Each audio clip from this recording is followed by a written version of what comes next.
Thank you. Thank you. Beyond boundaries. What a theme, huh? Beyond. Now, when I think of boundaries, I think of rules, regulations, and restrictions. And I think of the parents and the teachers and the supervisors who hold us accountable with regard to those boundaries. Now, that's not a bad thing. I know if you're like me, I need supervisors. I need someone holding me accountable to do the right thing. But beyond boundaries is something different. I think of those leaders, those teachers, those supervisors, those parents who inspire us to go beyond the call of duty, to do more than we have to do it not because they tell us, but because we want to. I would like to share with you what the research says about how to make that happen. And not just for other people, but for yourself. Here's the deal. How can we inspire people and ourselves to be self-motivated? There's another word. It's called empowerment. You've heard that word, right? Now, the management definition of empowerment is get her done. Just get her done with fewer resources and less time. I empower you. Make it happen. I'm talking about feeling empowered. That's different. Feeling empowered is when you're self-motivated. Now, if you want to know if you feel empowered or if your child, your student, your worker feels empowered, ask them 3 questions. And if they say yes to these 3 questions, they will feel empowered. And by the way, this is not based on common sense. It's based on research. But you've all been there, so it'll feel like common sense. Question number 1, can you do it? Albert Bandura calls it self-efficacy. Do you believe you can do it? Do you have the time, the knowledge, and the training to do what we're asking you to do? If you answer yes, good. Second question, will it work? Do you believe that we're asking you to do the process will work? Albert Bandura calls that response efficacy, believing that the behavior will lead to the ultimate outcome. By the way, that takes education, right? We have to show them the data. We might show them some theory. We show them, teach them why this might work. I just used the word education. Earlier, I used the word training. Is there a difference? In elementary school, we call it education. Middle school, education. High school, education. College, higher education. Then you go to industry. What do you call it? Training. You have your training department. There must be a difference. Well, you know the difference. Do you want your kids to have sex education or sex training? And your kids might answer the question differently. Because you know that training means you do the behavior and you get feedback. That's powerful. Powerful. Have you ever heard this word, online training? It's an oxymoron, isn't it? I mean, training is watch the behavior. Online training, it's like plastic silverware, jumbo shrimp, legal brief, country music. I mean, it doesn't work. Okay, so if you answer yes to it will work. Third question, is it worth it? So we've had a training question, we've had an educational question. This is the motivational question. Do you believe the consequences? This is about consequences. B.F. Skinner taught us this, selection by consequences. Dale Carnegie quoted B.F. Skinner and said, from the day you were born, everything you did was because you wanted something for doing it. Consequences. Is it worth it? So you have to convince people that it's worth it. Now, by the way, if you answer yes to those 3 questions, you feel competent. Am I right? You feel competent at doing worthwhile work. You've all been there. When you feel competent at doing worthwhile work, you're more likely to be self-motivated. You've been there. No one has to be looking over you. You feel, now here's the challenge, leaders, teachers. How do you inspire people to feel competent?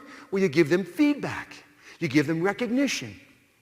You show them they are competent. Okay, I got one more, another C word. choice. Your common sense will tell you. When you believe you have a sense of autonomy, a sense of choice in what you're doing, you feel more self-motivated. B.F. Skinner taught us that too.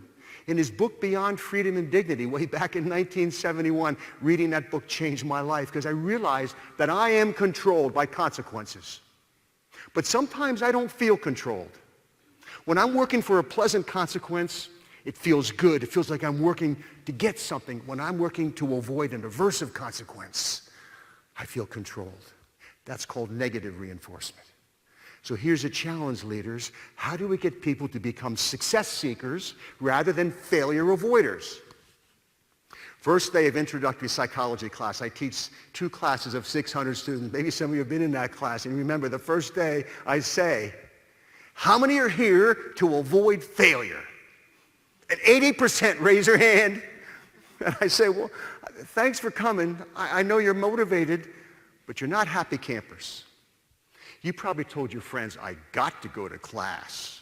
It's a requirement.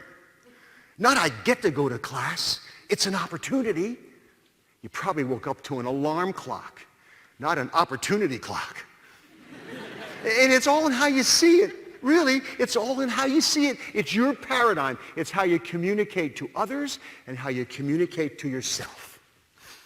So Ellen Langer said in her book, Mindfulness, she said, and psychologists know, when you perceive choice, you perceive motivation.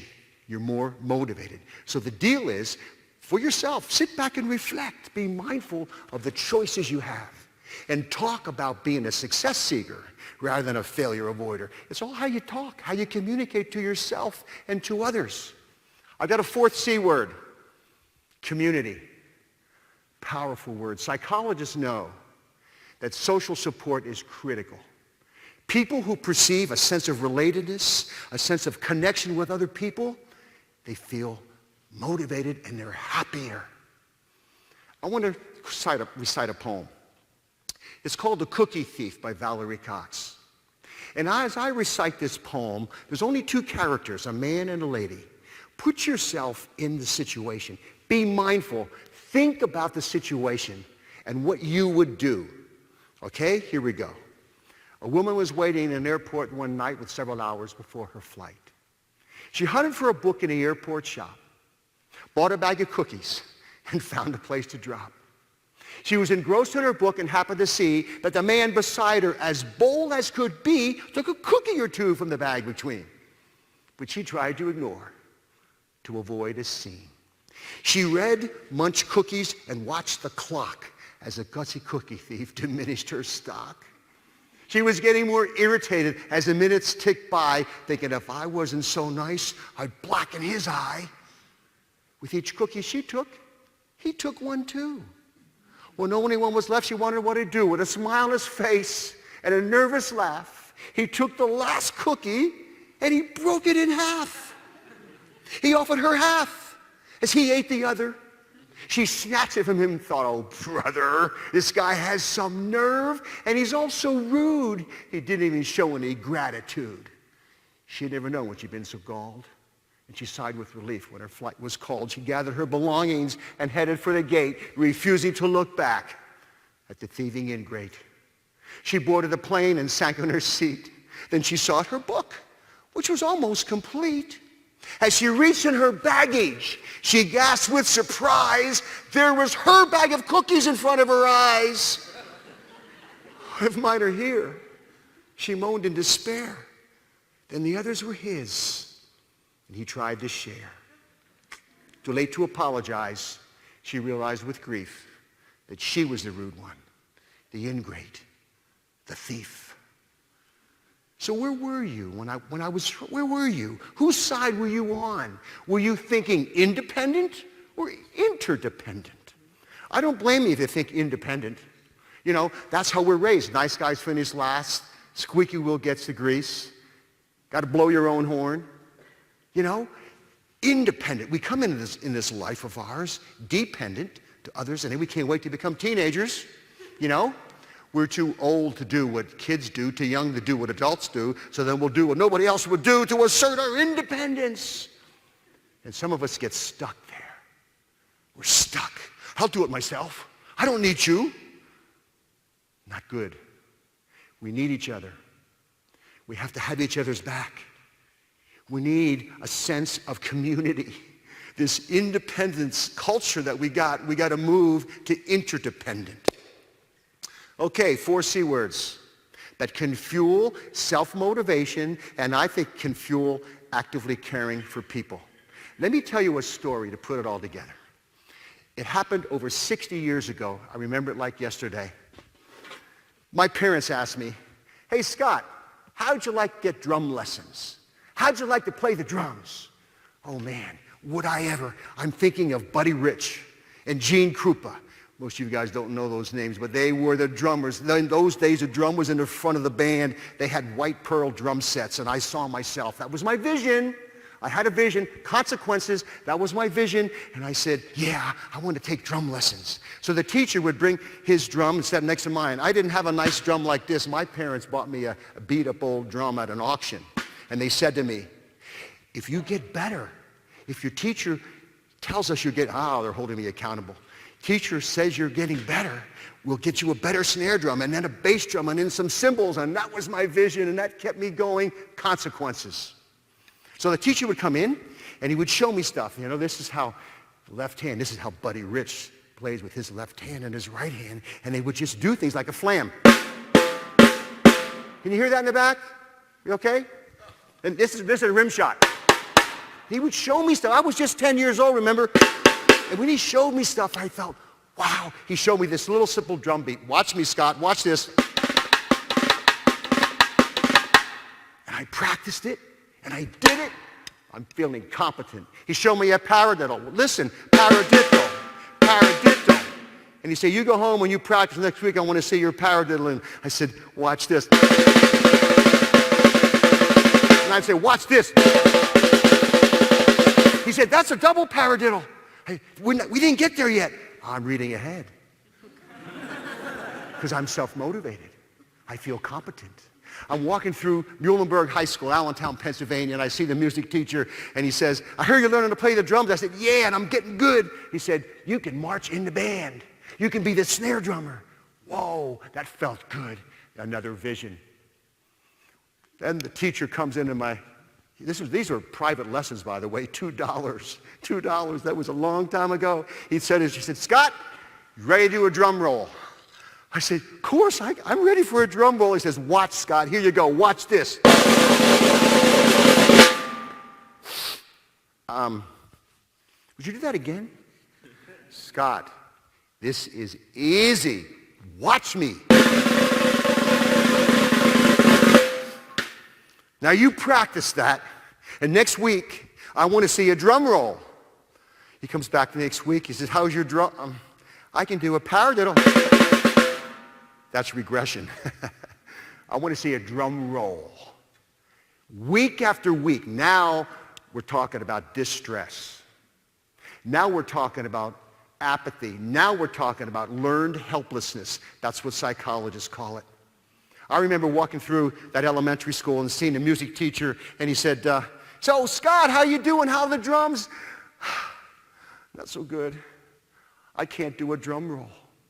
You know, like adults always say, never say can't. You can be anything you want to be, Scott. No, I can't do a drum roll. I've tried and I've tried, and I've kind of given up. And he said, Scott, when you ever get overwhelmed, break it down. Break it down. Can you do a paradiddle? Yeah.